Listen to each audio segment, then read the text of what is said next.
हरे कृष्ण हरे राम। तो भक्तों, आज मैं फिर से आ गया हूँ एक नई जानकारी के साथ।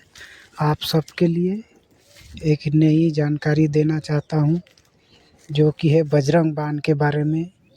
तो बहुत से भक्त हैं जो सोचते हैं कि बजरंग बाण को कैसे सिद्ध किया जाता है। तो मैं बताना चाहता हूँ कि बजरंग बाण के ही बारे में। तो अगर वीडियो पर पहली बार आए हैं तो वीडियो को लाइक करें, कमेंट करें और चैनल को सब्सक्राइब करें, ताकि मैं हर एक ऐसी भी वीडियो आप लोगों के लिए बनाऊंगा, ताकि आप तक पहले जानकारी पहुंचे। तो चलिए वीडियो की ओर शुरू करते हैं। तो बजरंग बाण को कैसे सिद्ध किया जाता है, तो देखो, सीधा सा सरल सा विधि है। इसके बारे में सिर्फ अपने गुरु के से पता करें।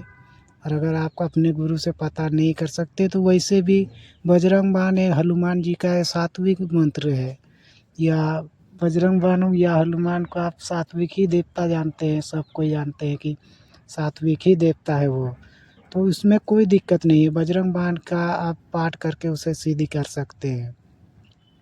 कोई भी होली, दीपावली या नवरात्रि ये सब दिन आता है ना, तो ये सब दिन में बहुत जल्द सिद्ध हो जाते हैं बजरंग बाण। और वैसे भी बजरंग बाण में नियम नहीं बताया गया है। नियम उसमें सिर्फ एक या दो बताया गया है, उसके बारे में मैं बताऊंगा। उससे पहले जान लो कि बजरंग बाण को जाप करने के लिए 41 माला आपको 41 दिन तक जाप करना पड़ेगा। और आपको ब्रह्मचर्य का पालन करना पड़ेगा, जो कि हनुमान जी खुद ब्रह्मचर्य के देवता है। तो ये आपको नियम में रखना पड़ेगा। लहसुन, प्याज, मीट, मछली ये सब छोड़ना पड़ेगा, क्योंकि ये सब कोई भी साधना करते हैं या कोई भी मंत्र की सिद्धि या कोई भी सिद्धि करते हैं, तो ये सबसे पहला नियम होता है कि आपको सात्विक ही रहना पड़ेगा। तामसिक का मैं साधना अभी मैं लाऊंगा नहीं, उसे मैं लाऊंगा नवरात्रि, गुप्त नवरात्रि जो आ रहे हैं उस समय में लाऊंगा कि वो कैसे साधना होती है उन सब चीज़ों की। तो फिलहाल में ये बजरंगबली का है, तो ये सात्विक है, इसमें कोई डर नहीं रहता है। तो आप लोग इसका 41 दिन तक 41 माला करके जाप कीजिए, ये सिद्ध हो जाता है। और वैसे भी बजरंग बाण में कहा गया है, धूप दे जो जपे हमेशा, ताकि रन मन नहीं रहे कलेसा। तो इसका मतलब यही होता है कि धूप दीप दे के जो जपता है तो वही इसका पालन है, बाकी कुछ भी पालन नहीं है। बजरंग बाण में स्पष्ट रूप से आपको कहा गया, बजरंग बाण अगर पढ़ते हैं तो आप देख लीजिएगा, उसमें स्पष्ट रूप से लिखा गया है तुलसीदास द्वारा कि आपको बजरंग बाण सिद्ध करने के लिए किसी भी नियम या किसी भी विधि की ज़रूरत नहीं पड़ती है। आप जैसे चाहे वैसे सिद्ध कर सकते हैं, मगर सात्विक देवता है तो आपको सात्विक ही आपको रहना पड़ेगा, क्योंकि उस बजरंग बाण में कहा ही गया है। तो पूजा जब तप नेम आचारा, नहीं जानत कुछ दास तुम्हारा।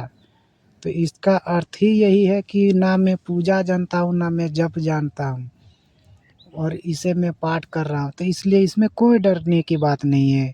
इसमें साफ लिखा गया, आप बजरंग बाण का जब भी पाठ करेंगे ना, तो इसमें आप पढ़ के भी देख लीजिए, उसमें साफ लिखा गया है कि उसमें कोई नियम नहीं बताया। हाँ, लास्ट में ये दो दोहाई बोली गई है कि धूप दे जो जपे हमेशा, ताकि मन नहीं रहे कलेसा।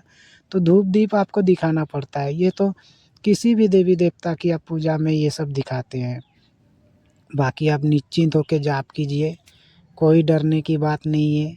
और बजरंगबली सात्विक देवता है, इसमें कोई डरने की बात, क्योंकि बजरंगबली की पूजा में किसी भी चीज़ का आने का कोई डर नहीं रहता है, क्योंकि उसके साफ साफ उसमें कहा गया है कि भूत पिशाच निकट नहीं आवे, महावीर जब नाम सुनावे। तो उसमें भूत पिशाच कुछ भी आपके समस्त नहीं आते, क्योंकि बहुत से साधक होते हैं जो कहते हैं कि साधना के दौरान कुछ आते हैं या कुछ महसूस होता है, तो ये सिर्फ मन का डर है। बजरंगबली की आप भक्ति करेंगे तो वो थोड़ी परीक्षा तो आपकी लेंगे। तो इसका मतलब ये नहीं कि आपके पास भूत पिशाच आ गए, ये थोड़ी बहुत इधर उधर की हरकत होती है, आपको वो सब समझना पड़ेगा। अगर गुरु है तो गुरु आपको बता देंगे क्या हो रहा है क्या नहीं, और अगर नहीं है तो फिर भी आपको डरने की कोई बात नहीं है, क्योंकि इसमें किसी भी प्रकार से आपको मन को, माने क्या बोलते हैं, मन को आपको एक दिन माने तो एकांत में आपको सोचना पड़ेगा कि आखिर में कैसे जप करूं, और ज़्यादा हल्ला गुल्ला ना हो घर में। जब घर में शांत हो जाए घर का माहौल, उस टाइम आप जाप करें। और ज़्यादा नियम इसमें नहीं है बजरंग बाण में। वैसे भी बजरंगबली का पूजा आप कभी भी कर सकते हैं, मंगलवार हो या शनिवार हो, वो दोनों दिन ही उसका पूजा होती है। तो बजरंग बाण की सिद्धि में आपको किसी भी प्रकार की डरने की कोई बात नहीं है।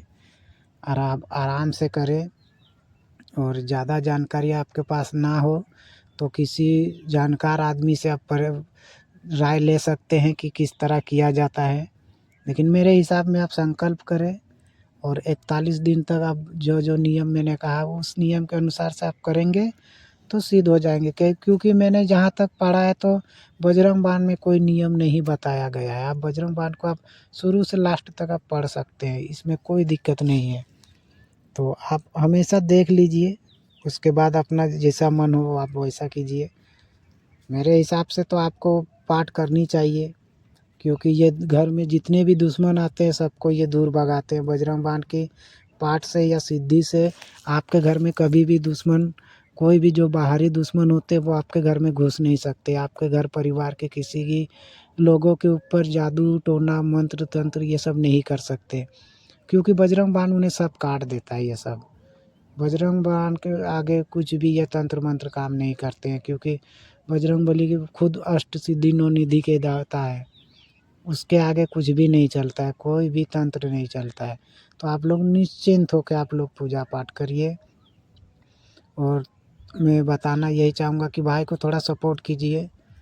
आप लोग चैनल पर आते हैं, देखते हैं, वीडियो को स्किप कर देते हैं। किसी प्रकार अगर आप लोग सपोर्ट करेंगे तो थोड़ा मुझे भी अच्छा लगेगा। आपका कुछ नहीं जाएगा, आपके एक लाइक कमेंट करने से, सब्सक्राइब करने से, लेकिन मुझे उसमें बहुत फ़र्क पड़ता है। उससे मुझे प्रोत्साहन मिलती है ताकि और भी मैं वीडियो बनाऊँ आप लोगों के लिए। आप सबके बीच तक जाएगी मेरी वीडियो, ताकि आपको भी अच्छा लगेगा। ज़्यादा नहीं तो एक सब्सक्राइब तो आप कर ही सकते हैं, बाकी आपका मन है। अगर आपका मन करे तो करना, और नहीं करेगा तो उसमें कोई दिक्कत की बात नहीं है। मगर मैं फिर भी आप सबके लिए वीडियो लाता रहूँगा। तो हो सके तो आप लोग सब्सक्राइब करें, भाई को थोड़ा सपोर्ट करें जो रोज़ आप लोगों के लिए इतना मेहनत करते हैं। तो ठीक है, मिलते हैं अगले वीडियो में, तब तक के लिए जय सिया राम।